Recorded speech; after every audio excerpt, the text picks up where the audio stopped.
All right, let's take a look at covalent bonding, which is a quite a bit more complex and more interesting than ionic bonding, which is relatively simple. So in covalent bonding, instead of transferring an electron from one element to another, two elements will share electrons. So we'll just say electrons shared. And so naturally we want to know when this occurs. And so this occurs when we have multiple nonmetals. Right, so one or more nonmetals. Again, drawing our little staircase.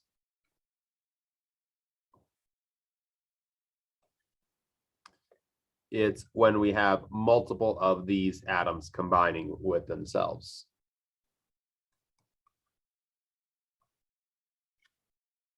So for example, if we have hydrogen with its one dot, oxygen with its two dots short of an octet, and then another hydrogen, they will not combine ionically, right? So H plus O2 minus and an H plus type of situation, that's not what's going to occur here because both of those elements are non-metals.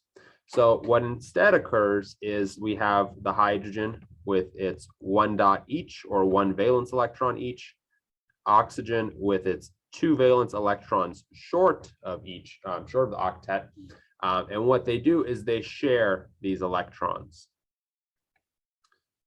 Note again that hydrogen only wants two valence electrons or a duet. To have that filled outer shell. So there's many ways we can depict this. So we can draw it something like this, which we won't draw it like this too much, but let's just go ahead and identify it. So we have the dots above and below oxygen. We call these lone pairs because they're by themselves and they belong to the oxygen only.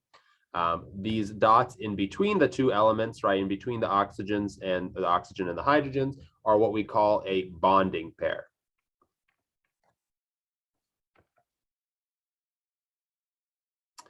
And so then we want to think about how many valence electrons does each one have. And so the magic of covalent bonding is that it allows us to double count the bonding pair. So for example, when we're looking at this hydrogen, we count both of these hydrogens on either side as belonging to the hydrogen. So hydrogen has satisfied its desires and has that filled duet. Then when we think about oxygen, we double count those oxygens that are in the bonding pairs and count the lone electrons. And if you think about that pink circle that I just drew, there's 8 electrons there. So it has its filled octet. Right, so by bonding, we're allowed to double count our electrons.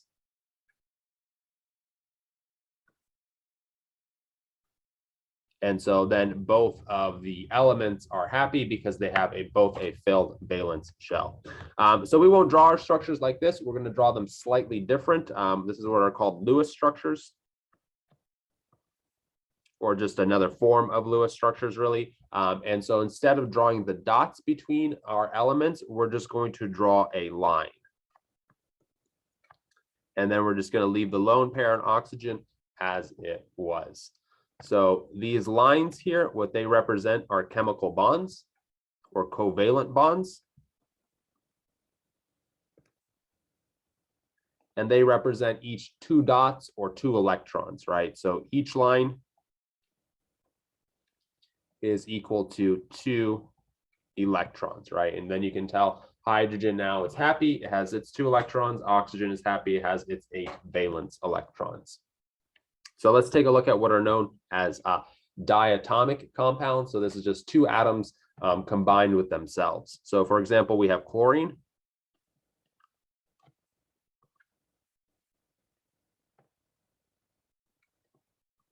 And in chlorine, right, each one of these chlorines is 1 short of a filled octet. And so what it's going to do is share 1 electron each, right? And so the way we can draw this is chlorine, they're each going to donate 1 electron to the shared electrons to form this covalent bond. And then they've each got 6 lone electrons or 3 lone pairs. And now they both have a filled octet. Similarly, oxygen, if we think about oxygen, it can also bond with itself. Oxygen has 6 valence electrons. So if we think about oxygen, each oxygen is 2 short.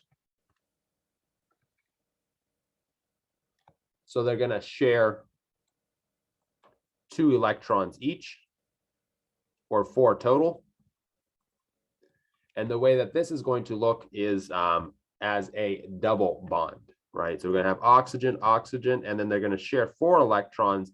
That way they each have an octet, and each one is happy. In general, right, we're going to draw our bonds as lines, not as dots. And again, if you think about counting the valence electrons for each oxygen, the bonds get double counted. So for this oxygen on the left, we've got 2, we've got 4, we've got 5, 6 from that bond, and then 7, 8 from that bond. So it has that filled octet. And then this oxygen over here, 2, 4, and then double count these, 5, 6, 7, 8. They both have 8 valence electrons. Another example is nitrogen. If we think about nitrogen, it has 5 valence electrons. So that's 3 short of 8. And so it's going to share, each one is going to share 3 electrons for 6 total. And if we think about 2 electrons per bond, that's a triple bond. So there's going to be 1, 2, 3. And then again, if we think about counting the valence electrons for this nitrogen on the left, 2 right there, 4, 5, 6, 7, 8, right? Remember, each bond counts as 2. And then over here, we've got 2 from this lone pair, 2 from this bond, that's 4, another 2, that's 6, and then this one, that's 8, right? So they both have 8 valence electrons. So atoms will form single, double, and triple bonds with one another as needed to get that filled octet. In general, these bonds have different properties. So, you know, your single, your double, and triple bond, as we've seen, and as you probably would be able to predict, the triple bond is going to be stronger than the double bond, which is going to be stronger than the single bond. Right? There's 3 bonds that's stronger than 1. Interestingly enough, it's not 3 times stronger, but it is stronger.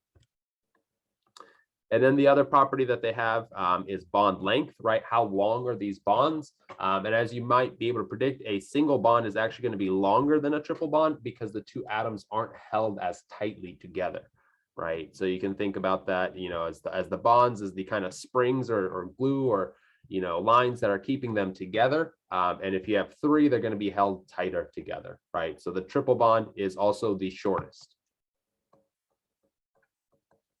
bond, whereas the single bond is the longest. Again, where this is just an introduction to chemistry, we're not going to go in super in depth. We're just going to lay the groundwork for you to succeed when you take that 101, 102 course, where you'll learn a lot more in depth.